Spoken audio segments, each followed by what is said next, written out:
今回は作中で最も強力な存在として登場する、根源的恐怖の名前を持つ悪魔について考察していきます。この動画の内容はストーリーのネタバレを含みますので、未読の方はご注意ください。まず最初にチェンソーマンにおける悪魔について、その設定を簡単におさらいしましょう。悪魔は人間が特定のものや概念などに恐怖を抱くことで誕生し、その対象への恐怖が大きいほど、その名前を持つ悪魔の力が強くなる、という特性があります。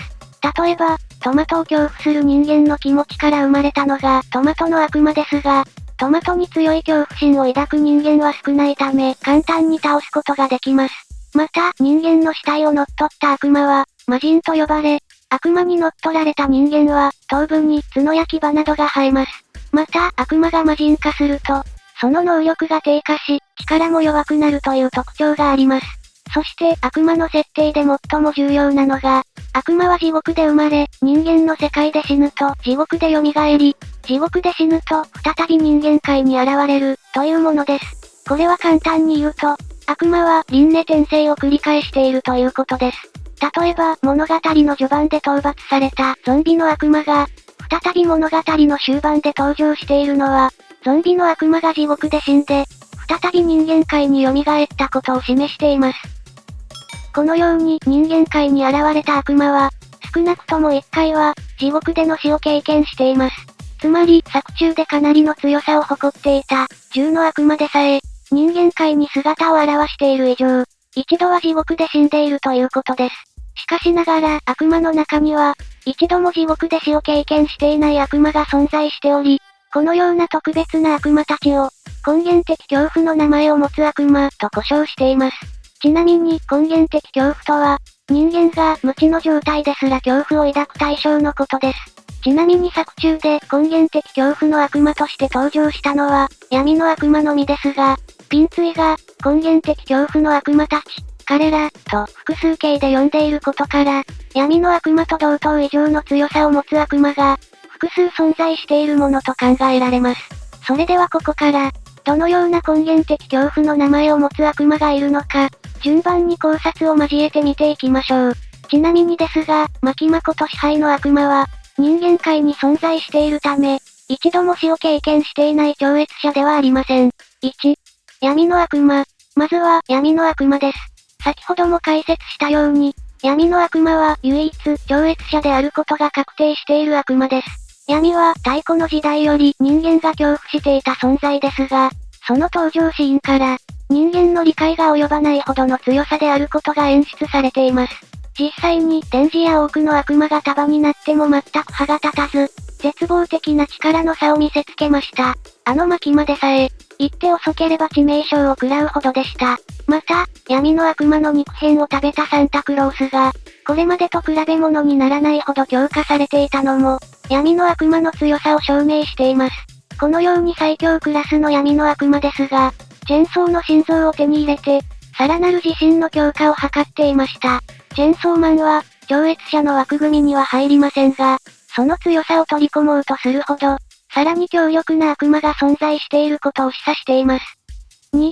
死の悪魔。ここからは考察を交えて紹介していきます。次に予想される根源的恐怖の名前を持つ悪魔は、死の悪魔です。そもそも死を恐れない人はかなり稀ですが、チェンソーマンの世界では、人間の終わり方として、もともとは死以外に4つの結末があったようです。しかし死以外の結末は、すべてチェンソーマンが食べたことで消えてしまいました。つまり生命が行き着く先は、死のみになったことで、分散していた恐怖が死に集まったと考察できます。ちなみにこれ以降で紹介する恐怖の名前も、最終的に行き着くのは死という結果です。つまり現時点で想像しうる最強の存在と言えるでしょう。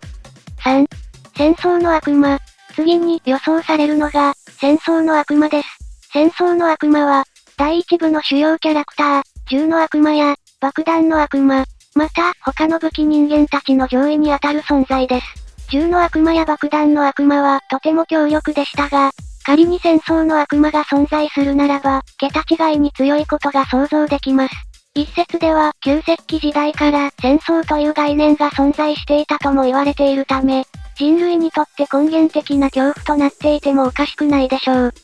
4. 飢餓の悪魔。次に存在が予想されるのが、飢餓の悪魔です。飽食の時代とまで言われる現代社会ですが、貧しい国では今でも飢餓に苦しむ人々がいます。身体機能が、飢餓に対しての適応性を備えていることを考えても、人類の歴史と飢餓は、切っても切り離せない存在です。また物語の終盤で、マキマが4人の騎士というワードを出していますが、これはヨハネ黙示録に登場する単語であり、このことから支配の悪魔は、ヨハネ黙示録の4騎士の1人、ホワイトライダーに相当するキャラクターだと考察されます。となると、作中で残りの3騎士が出てくるのが自然な流れですが、ヨハネ黙示録では、第1の騎士が支配のホワイトライダー、第2の騎士が戦争のレッドライダー、第3の騎士が飢餓のブラックライダー、第4の騎士が死のペイルライダーとされています。つまり、最初に支配を意味する、ホワイトライダーが現れ、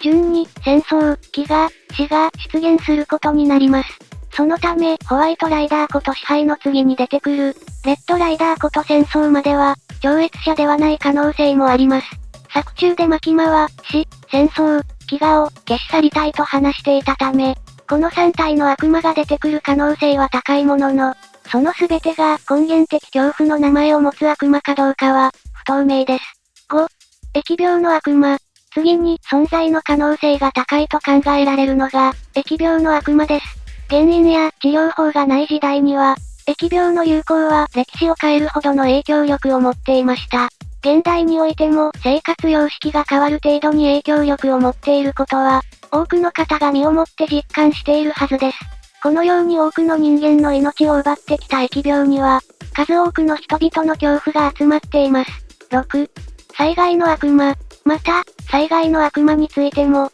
根源的恐怖の名前を持つ悪魔である可能性が高そうです。作中ではすでに、台風の悪魔が登場していますが、その上位互換となる、災害の名を冠する悪魔が存在すれば、地震や津波も対象に含むこととなります。自然災害はどんなに文明が発展しても、制御できるようなものではありませんし、個人の力でどうにかできるものでもありません。どんな国であっても、洪水や地震、そして山火事などの災害に苦しめられた経験があり、超越者と呼ばれるほど強力な悪魔でも、全く不自然ではありません。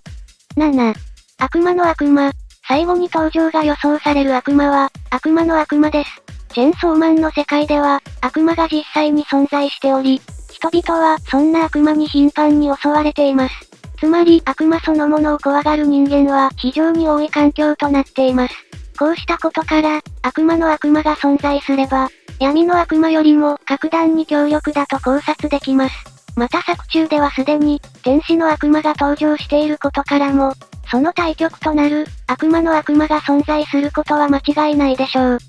8.